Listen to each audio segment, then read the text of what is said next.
Hi everyone, my name is Jazz Cole and I am the president and founder of Multilingual and Philanthropic Incorporated. And I want to talk to you about a project that we are starting this spring in May, #PlantYourProgress.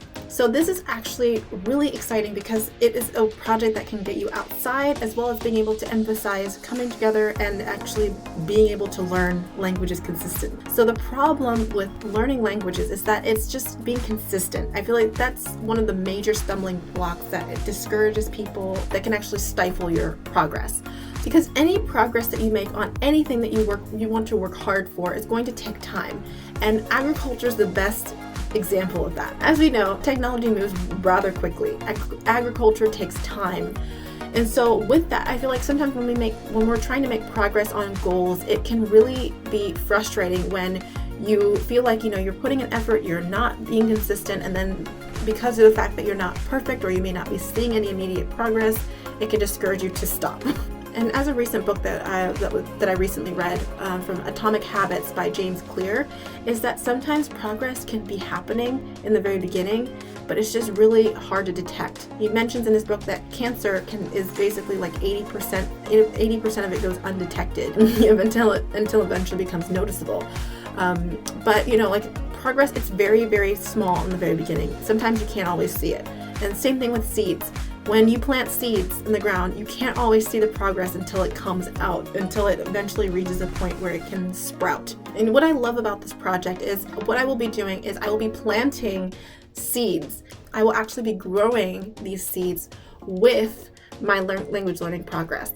My language goals during this season is to improve my Dutch. So what you're going to do is you're going to get a pot, get some soil, get some seeds, and basically we're going to plant it. Simple as that.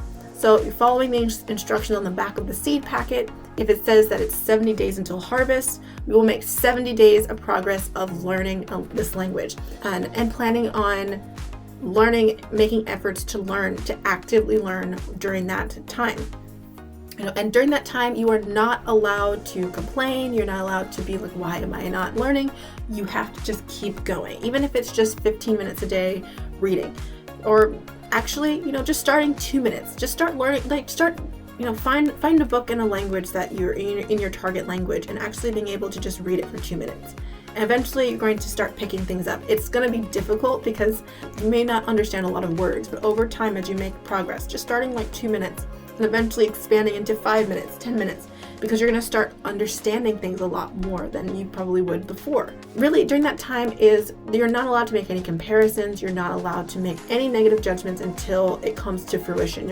All you have to do is just show up every day, learn, water your plant, put it in the sun, whatever you got to do. You're going to grow this plant with our progress.